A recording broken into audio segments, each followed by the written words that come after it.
Good afternoon. It's 52 degrees in Richland Center at 12:10. For WRCO News, I'm Joanne Krulotz. Senator Tammy Baldwin stopped in Wausau on her Wisconsin farm tour Tuesday with a visit to Shu Ginseng Farms. Probably 90% of the ginseng produced in America is produced right here in Marathon County. So this is a tariff situation that is like a double whammy in this part of the state. She said a trade war with China started with new tariffs implemented under the Trump administration. When you see something, for example, like steel dumping, where they're trying to undercut an entire industry, we have to fight back and protect our domestic ability to produce things we need for infrastructure and our national security. Baldwin does not agree with the tariff proposal by Trump, which argues for massive tariffs on all products. It's almost a sales tax on every U.S. consumer. And so I think targeted are very appropriate. It fights for American workers, but I don't think we should do the wholesale on everyone. Tammy Baldwin is scheduled to debate her Republican challenger, Eric Hovde, on Friday. U.S. Senate candidate Eric Hovde has campaign events in Milwaukee County and Madison today. The Hovde campaign says the Republican challenger to Senator Tammy Baldwin will be joined by U.S. Senator John Barrasso of Wyoming for an afternoon tour of national technologies in Oak Creek. Hovde and Barrasso will then join Louisiana Senator John Kennedy for a healthcare roundtable at Investors Associated in Madison. Hovde will have media availability after both events. Barack Obama will be in Madison next week. The former two-term Democratic president will be here on Tuesday, joined by Vice President Kamala Harris's running mate, Minnesota Governor Tim Walz. Their joint appearance is timed to coincide with the first day of in-person absentee voting in Wisconsin, just 2 weeks out from Election Day. The Harris-Walz ticket is counting on strong Democratic turnout in Madison and Dane County, as well as in Milwaukee, where the vice president has a campaign event scheduled for this Thursday. Today is the last day to register to vote in Wisconsin by mail or online. In-person early voting starts next week. Menominee City Clerk Kate Martin says planning ahead will ensure local clerks run a free and fair election. The less work that they have to do in order to help voters get through that process on Election Day, the better and the least frustrating it is for voters themselves. Martin says voters can help by having required documentation on hand when they register. Local clerks say they'll run a free and fair election on November 5th. Brian Hinkle is with the Movement Advancement Project. He says local clerks and states take great care each step of the way. For many voters, they cast their ballot, and that feels like the end of the process. But in reality, that's the first step in a deliberate, specific, and careful process to get the final election results. After the 2020 presidential election, Congress adopted new safeguards for the electoral count process. Voting rights advocates on Tuesday asked the state and federal departments of justice to investigate anonymous text messages apparently targeting young Wisconsin voters, warning them not to vote in a state where they are ineligible. Free Speech for People, on behalf of the League of Women Voters of Wisconsin, made the request. The letter says that thousands of young voters across Wisconsin received the text message last week. The text in question cites Wisconsin state law about voting in more than one place and says that violating the law can result in fines of up to $10,000 and 3.5 years in prison. Wisconsin is known for having razor-thin presidential elections. Rural voters could decide this year's presidential election.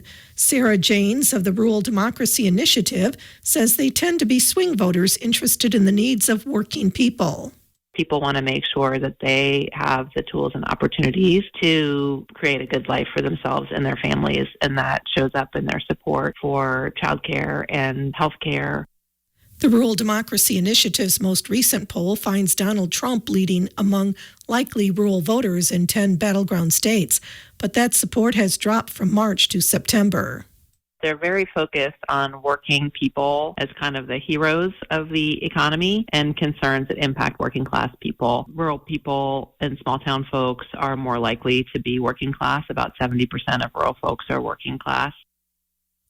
Jane says the biggest concerns for rural voters are the economy, threats to democracy, and reproductive rights.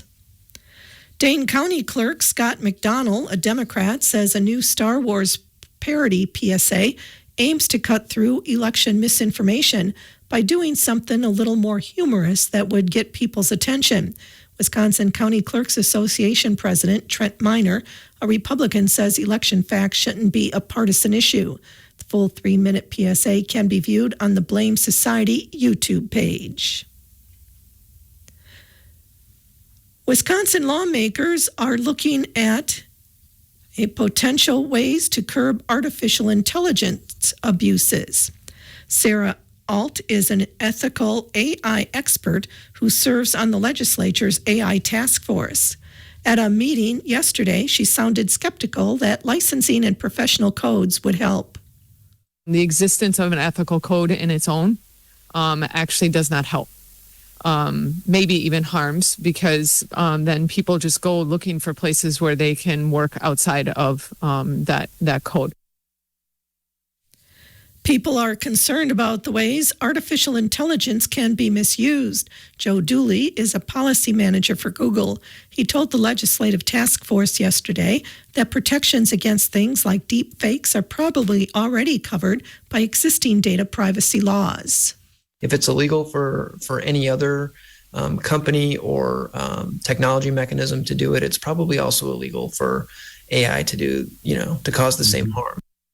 This summer, the governor's AI task force recommended K-12 digital literacy training, help for people who lose their jobs due to AI, and investing in more research. At least 6 Wisconsin farms are giving away thousands of chickens after an Iowa-based processor abruptly closed last week. Wisconsin Agriculture Secretary Randy Romanski says the situation involving Pure Prairie Poultry is unfortunate. Romanski says it's been challenging to find out how many Wisconsin farmers have been impacted.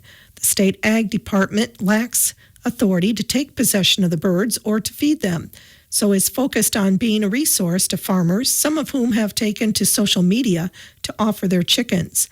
Farmers who need assistance can contact the Wisconsin Farm Center at 800-942-2474.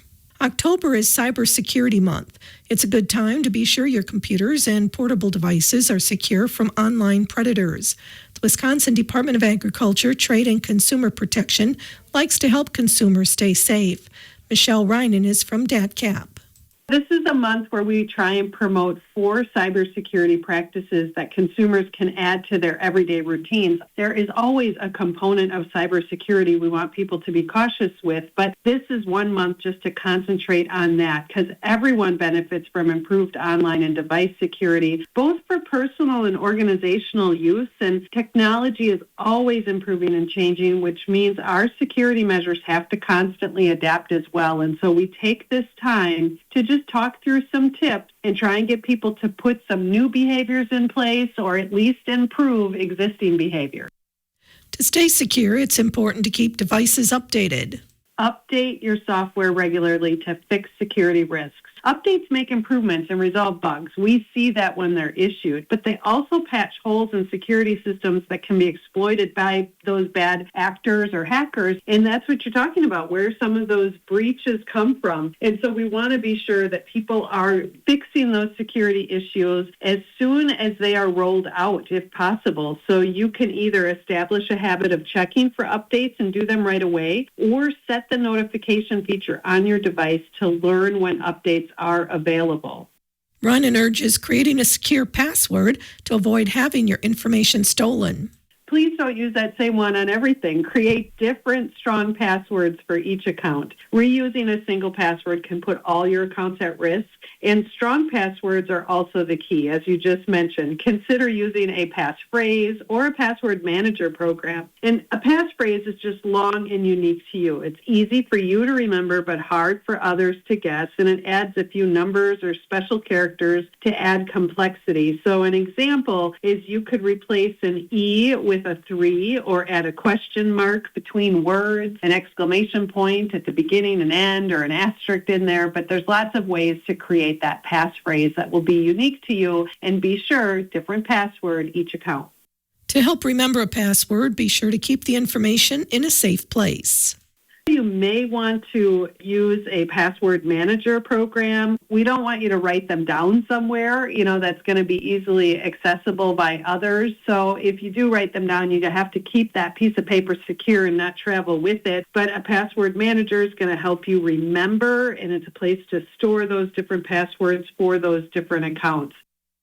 Michelle Reinen recommends using a feature to help stay safe when logging in. The other thing you can do as it relates to security is enable multi-factor login authentication. This is known as MFA or two-factor authentication. And multi-factor authentication is available for most online accounts. It adds an extra step for logging in that only takes a few seconds, but it keeps your login secure even if a scammer knows your password. And think of it visually as the deadbolt on your front door along with the normal doorknob lock. It's that extra login step that you have for putting in your information. And how it works is you're sent a short code through a text, email, app, or physical token that you must enter when logging into your account. And you receive a new code every time you log in. So you'll have your password, and then you're going to have this code. And, it really is just a few extra seconds, but it is a whole pile of extra security.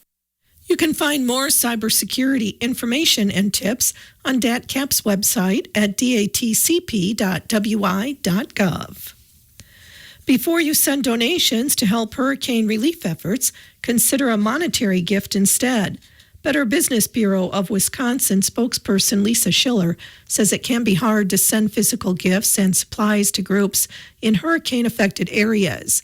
Instead, those monetary gifts can help an organization buy exactly the aid they need in a place they can use it.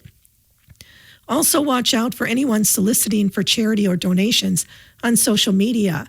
Scammers are known to copy the identity of reputable groups in order to steal charity donations.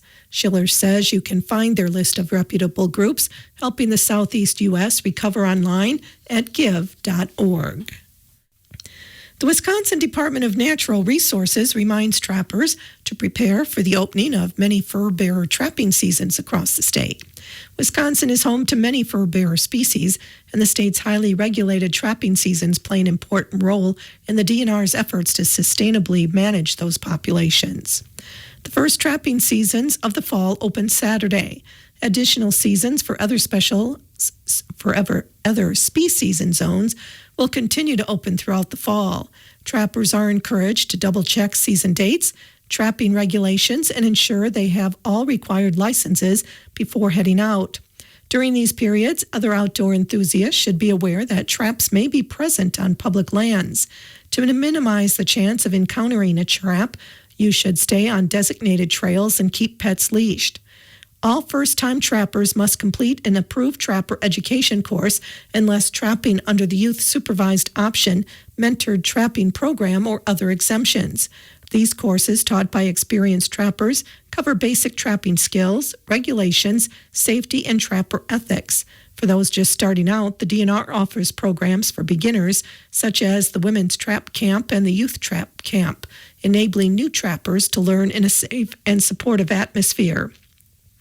As a reminder, trapping seasons in a particular zone may close before the listed closing date if the harvest quota for a specific species is reached.